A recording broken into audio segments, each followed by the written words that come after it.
Welcome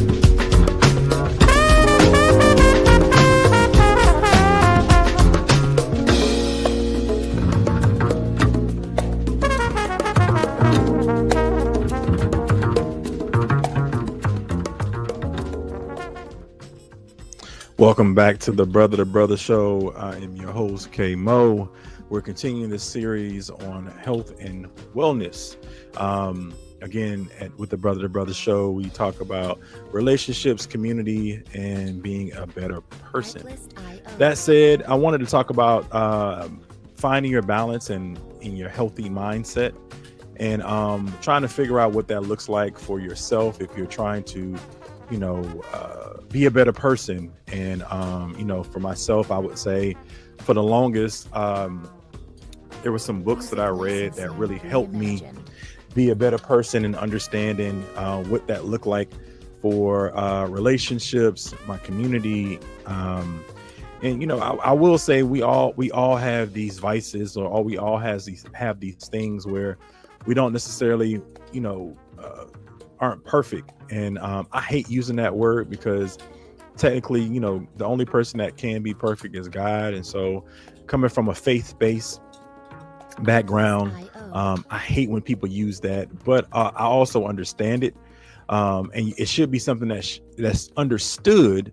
However, I was taught, growing up in the Black church that, one of the things you do when you're having rough times or you're struggling is definitely go to God. And I still believe that. However, I would say within the last probably 12 or 15 years, being, in different churches and trying to understand how to move in certain ways in our personal relationships, your working relationships, and romantic relationships, church can't really teach you that. And especially if you go to listen to a pastor, or you're not really heavily involved in church, that's fine. But also, if you're the type of person that has gone to single ministries and things of that nature, they kind of say all the same things. However, they also don't break down certain things for you can get along with somebody. So this is the reason why I've had this channel. One of the reasons why I've also became a certified life coach, not just coming on here doing whatever. I actually went through a program to kind of help me strategize certain things when I'm talking to individuals about, their relationships with people. So I find it very interesting that many people think that they can just get into a relationship. They've never seen it. And in our culture, in our background, for the longest, we've lost a lot of our community. And that's why one of the things that says on my tagline is trying to get our communities back. We could be better for our communities, especially as men. However, we need somebody to be on our side and to understand some of the things that we're trying to do. It may not be even the stripe I have with God, and not God, but with the church, is we don't teach enough about when we talk about allowing a man to lead, but also how to allow a man to lead and to trust that in your own faith. Right? Because you don't want to, for me, if I had a daughter, I would teach her to allow a man to lead, but also allow him to lead so you can see what type of leader he is, especially if he throws that out there. So I know that's a big thing in relationships these days, and I don't want to get into it right now, but I find it very hard for men who just talk about leadership, or who don't lead by leadership, or especially just leadership through doing.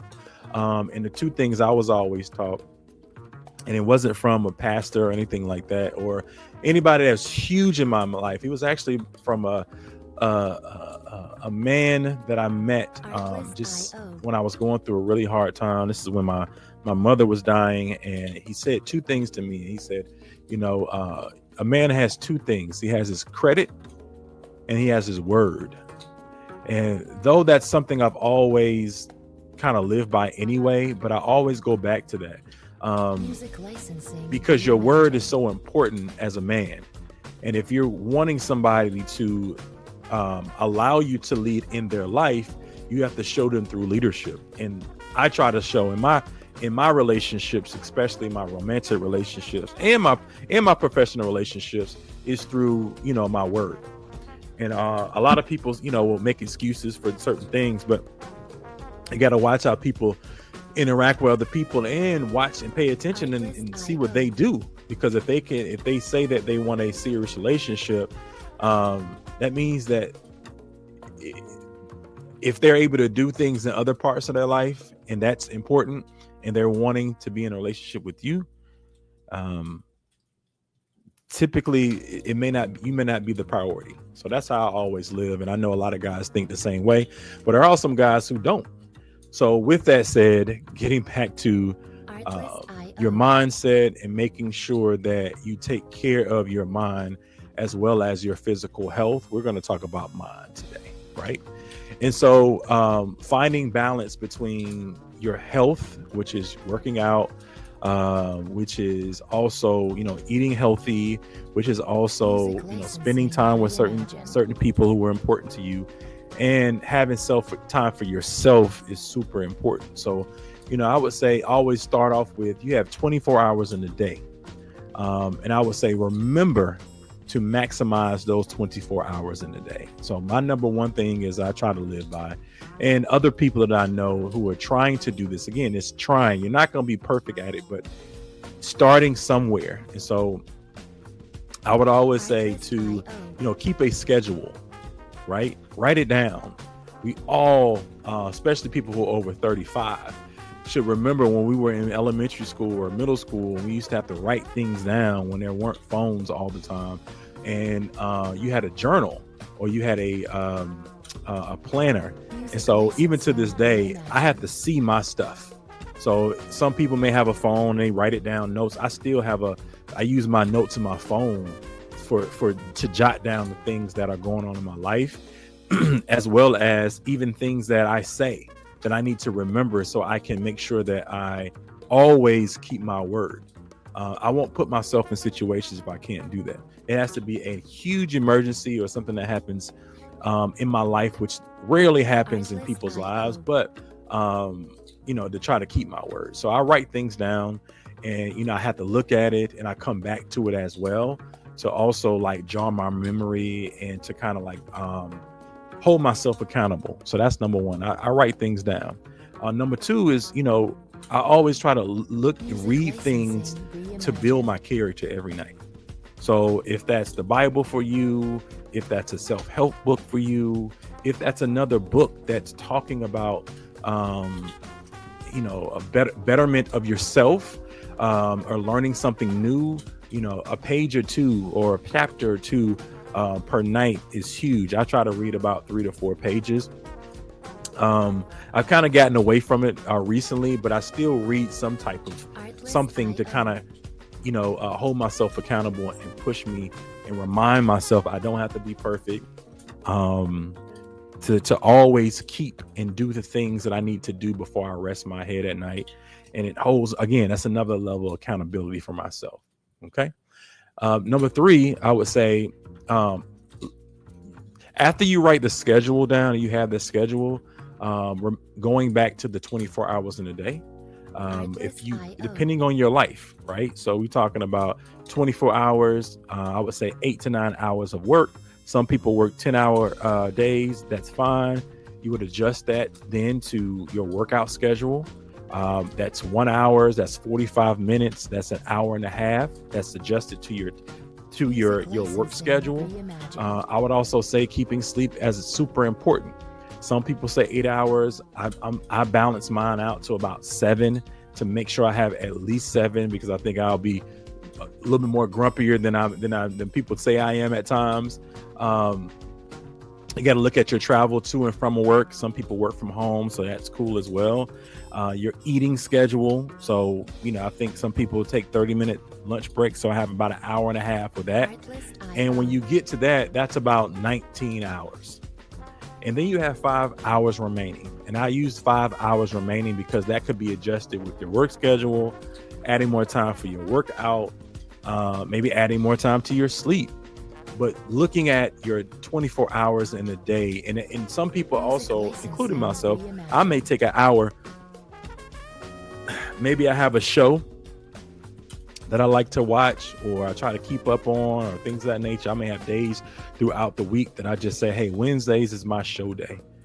Thursdays is my read day.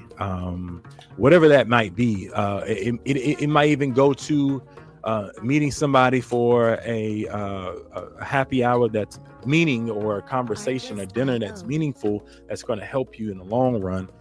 Having 2 hours of that time, on that particular day. But again, going back to that schedule thing, I write that down, and I also keep myself accountable. We're going to keep going back to that. The next thing is, again, after looking at every moment counts, do something challenging, in your mind, so again, that task could be challenging. If it's reading, and again, it doesn't necessarily have to be challenging, but for some people it might be challenging because you read all day doing your job, and to come home and to read again, that's not something they really want to do. I remember I was in grad school. I hated reading outside of grad school. Even the books that I thought that were helping me along the way, it was difficult because I was reading so much and had to comprehend so much at the time. So whatever that might be for you, it could even be a workout. Do something that's challenging, that's going to sharpen your mind. And I think it also will help you develop a sense of accountability, and it's also make you a better person, right? So and the last thing I would say, give back in some way every day. So I know my fellas in the manosphere always talk about, there's certain, I've created a balance in my life right now, and I can honestly say it, that I try to still give back and be chivalry, coming up from the South, doing certain things for certain people. But there are definitely boundaries around that now, and seeing people in help if they really need it. So I remember today, I'm going to use this just as an example. In my mind, I won't do everything for someone, but doing something that's not going to keep me away from my moral standards and having chivalry in my life. So I say that because I was walking into the store today, and in my mind, this lady had a ton of stuff. She wasn't like super old, but I could tell she may have been in her late 60s and 70s. So I decided to walk over. She looked at me, and she was putting stuff in her car, and she had a basket. I know this may sound very insignificant and small, but I went to her car because, people are crazy these days. And, as men, we also have to protect ourselves, as some of us also know. And I just walked past because I had to walk past her anyway. And I said, ma'am, I'll take your basket back to the store.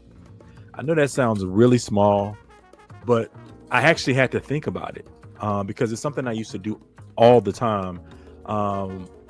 But with life and the world that we live in now, everybody isn't acceptable to that. And I would say some men, including myself, we have to be very careful for ourselves as we're in this new wave of men and women and how we operate. But I had to tell myself, and remind myself to give back, do something nice for somebody each day, and don't lose that piece of you. So again, these things that I'm just describing and these different points, I hope they resonate with you. I hope you're doing them, and if you are doing them, just remind yourself, keep doing them, encouraging that, hey, this is something I have to do. This is not something that I'm just playing with every day.